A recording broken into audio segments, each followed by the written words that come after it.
vous retrouver ici dans cette vidéo juste pour vous montrer comment on va poser un biais à cheval en guise de propreté. Donc un biais à cheval ici en guise de propreté sur la parmenture ici de la veste Snap.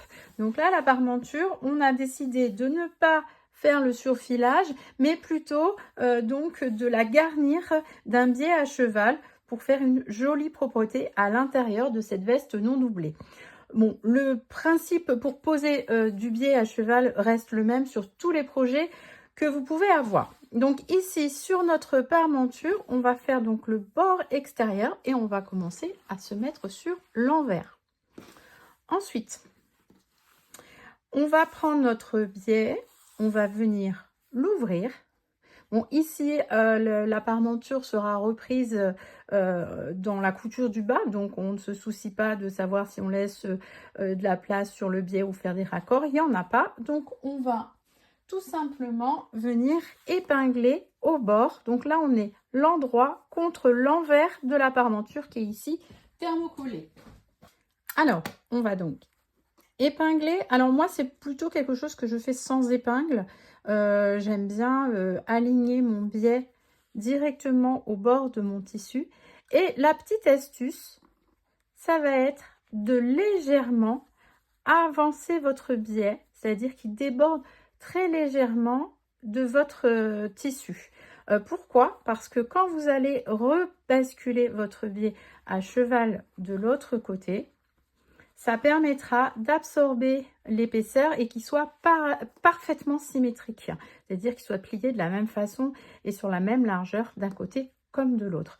La deuxième solution, c'est que vraiment vous vous alignez. Mais dans ce cas-là, il faudra peut-être recouper légèrement le tissu avant de basculer et replier votre biais sur l'endroit de l'autre côté. Donc ici, on va ici épingler et on va le faire tout le long pour pouvoir le piquer. Hop. Alors, quand vous avez un arrondi, donc ici, vous pouvez légèrement cranter dans l'angle, très légèrement, et vous avez tout simplement besoin d'aligner le bord de votre biais au bord de votre tissu. Donc voilà, ici, vous allez constituer un pli, mais pas dans la marge de 1 cm, il n'y aura pas de pli. Voilà comment ça va se passer. C'est souvent ces petits endroits qui vous font un petit peu plus peur.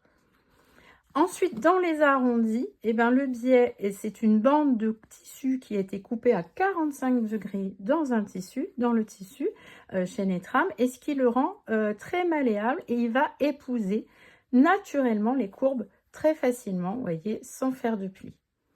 Donc pareil, on n'hésite pas à avancer très légèrement le biais, qu'il soit légèrement un tout petit peu plus long. De toute façon, si vous ne l'avancez pas assez, vous viendrez recouper d'un tout petit coup de ciseau. Mais moi, mon astuce, c'est pour éviter de recouper de la matière. Hop, je vais directement l'avancer légèrement. Et voilà. Donc là, je vais pas le faire. Vous avez compris le principe. Et je vais aller piquer dans le sillon. Le sillon, en fait, c'est dans le pli, le pré-pliage du biais. Vous allez venir directement piquer dans ce pli qu'on voit très bien.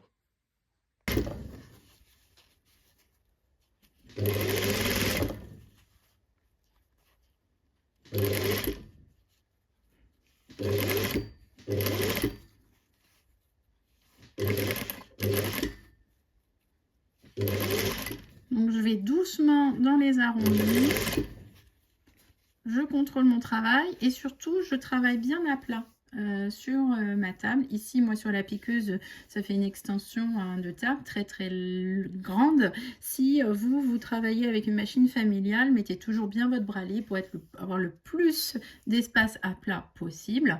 Et également, si vous avez une extension de table, prenez l'habitude de travailler avec. Vous verrez que vous serez plus précise dans votre couture.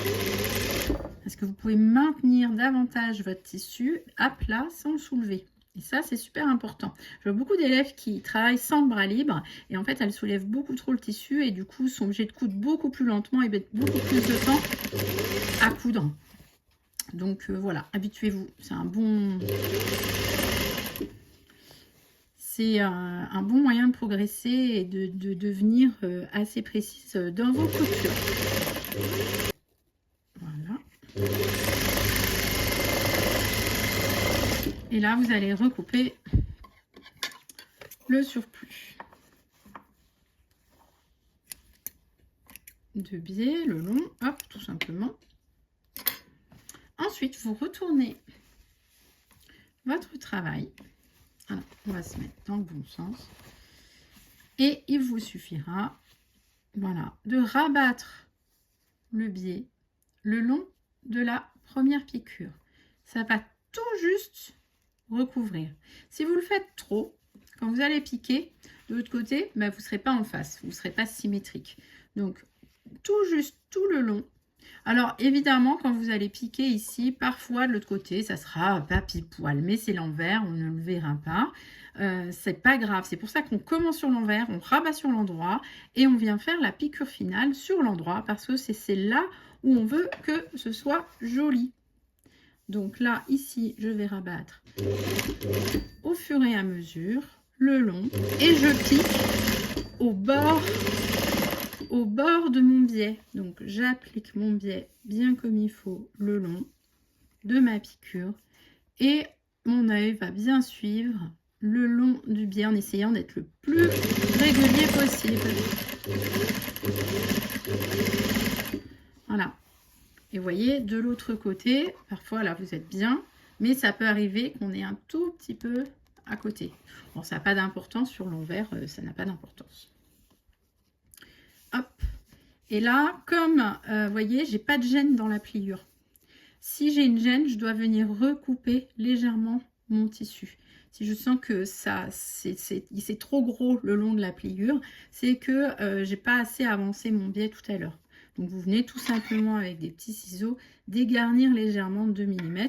Pas trop non plus parce que sinon vous allez avoir un creux. Quand vous allez piquer, vous allez voir, ça va faire creux dessous. Vous n'aurez plus de matière. Et on continue. Donc ici, dans l'angle, surtout ce que je voulais vous montrer, c'est le même principe. Hop, on fait une ligne droite. Vous voyez, ici, ça va générer un pli, mais à l'extérieur de mon biais. Donc j'ai une espèce de pliage. Voilà, comme ceci. Tac. Et là, vous voyez, là déjà, je suis un tout petit peu plus gênée. Bon, ça passe quand même. Sinon, je vais aller recouper. Dans les arrondis, généralement, on a plus de mal à laisser, à ne pas avoir laissé trop de matière. Donc on va doucement dans les arrondis, pas de secret. On peut y aller point par point si on est moins sûr.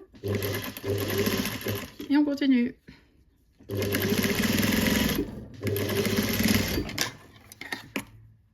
Tac, j'en profite pour aligner. Et là, je vais aller passer au repassage. Au repassage pour bien plaquer mes coutures et bien mes arrondis, mes angles, etc., etc.